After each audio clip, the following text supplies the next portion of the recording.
Good morning friends, welcome back to my channel. This is Monica Sharma.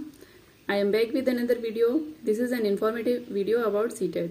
तो आज हम आपके सामने एक इन्फॉर्मेशन शेयर करने जा रहे हैं, वो है CTET के बारे में। तो CTET जुलाई 2024 का नोटिफिकेशन आउट हो चुका है। यस, हमें बहुत दिन से वेट था क्योंकि एनसीटी की मीटिंग के बाद हमें नहीं पता था कब CTET आने वाला है। तो CTET अपने उसी टाइम से जैसे पहले निकालता था, जितने गैप के बाद उतनी गैप के बाद उसने नोटिफिकेशन आउट कर दिया है। आपका जो एग्ज़ाम है ये होगा 7 जुलाई 2024 को।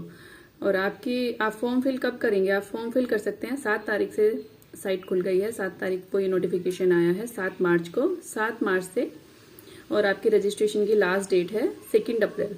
7 मार्च से 2 अप्रैल, 2 अप्रैल तक आप फॉर्म फिल कर सकते हैं। और फ्रेंड्स, अब हम बात करें अगर फीस स्ट्रक्चर की, तो अगर आप जनरल कैटेगरी में हैं और आप एक फॉर्म फिल कर रहे हैं एक लेवल के लिए, तो आपकी फीस लगती है उसमें 1000 रुपये। अगर आप दोनों फॉर्म फिल कर रहे हैं लेवल 1 और लेवल 2, तो आपकी फीस लगेगी 1200 रुपये। और SC/ST की बात करें तो अगर एक लेवल के एक पेपर भरते हैं तो आपकी फीस है 500 रुपये। 500 रुपये या 500। और अगर आप दोनों पेपर भरते हैं तो आपकी फीस होगी 600 रुपये। और अगर हम बात करें बच्चे बहुत दिन से सोच रहे थे, पता नहीं एनसीटी की मीटिंग हुई है तो क्या रूल्स में क्या चेंजेस आए होंगे।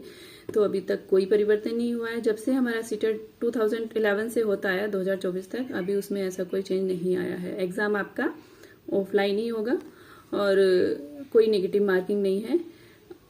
और ये जो सर्टिफिकेट मिलेगा आपको, इसकी जो वैलिडिटी है वो वैलिडिटी होती है लाइफ लॉन्ग। अब एक क्वेश्चन आता है कि कौन कौन अप्लाई कर सकते हैं। तो फ्रेंड्स, कौन कौन अप्लाई कर सकता है? अगर आप अपीयरिंग हो, BEd, BTC, DLEd या JBT, जो भी टीचिंग के डिप्लोमा होते हैं, अगर आप अपीयरिंग भी हो तो भी आप ये एग्जाम दे सकते हो। जरूरी नहीं है कि आपकी डिग्री कंप्लीट हो गई, आपका वो पूरा हो गया, डिप्लोमा आपके पास आ गया तभी आप दे सकते हो, नहीं। अगर आप अपीयरिंग हो, आप कर रहे हैं, डजेंट मैटर कि फर्स्ट ईयर है या सेकेंड ईयर है, आप ये एग्जाम दे सकते हैं। और हाँ, हम बात करते हैं रिजल्ट की। पिछले 2-3 बार से जो CTET का रिजल्ट है वो बहुत डाउन जा रहा है। तो इसके लिए देखिए, जो नेचर ऑफ क्वेश्चंस है या फिर क्वेश्चंस का डिफिकल्टी लेवल है वो बढ़ रहा है। तो इसीलिए अच्छे से प्रिपरेशन कीजिएगा, क्योंकि इतनी जल्दी इन्फॉर्म कर दिया है तो आपके पास इतना टाइम है कि आप सारी चीज़ों को अच्छे से प्रिपेयर कर पाएं। मेन इसका आता है CDP आप अच्छे से कीजिए, क्योंकि जो लैंग्वेज आती है, हमारी लैंग्वेज में भी CDP के क्वेश्चन आते हैं। तो सभी में CDP पूछा जाता है, CDP अलग से तो आता है, उन सब में भी CDP आता है। तो अच्छे से प्रिपरेशन कीजिए, समझ से कीजिए। CDP समझ के ऊपर डिपेंड करता है। तो फ्रेंड्स, आगे ऐसा ना हो, क्योंकि रिजल्ट बहुत डाउन जा रहा है।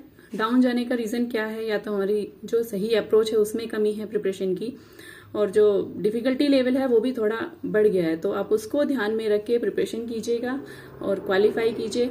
जनरल को वही कितने मार्क्स चाहिए? 90 मार्क्स चाहिए क्वालिफाई करने के लिए, और SC/ST को 82 मार्क्स। मतलब CTET मांगता है कि 60% पे वो पास मांगते हैं। 60% है तो पास हो गए हैं आप। और दूसरा, एक बार आपने CTET कर लिया तो आपको बार बार करने की ज़रूरत नहीं है, इसकी लाइफ लॉन्ग वैलिडिटी रहती है। तो चलिए, अपना फॉर्म फिल कीजिए और प्रिपरेशन कीजिए। Bye bye, take care, don't forget to like and subscribe. Okay friends.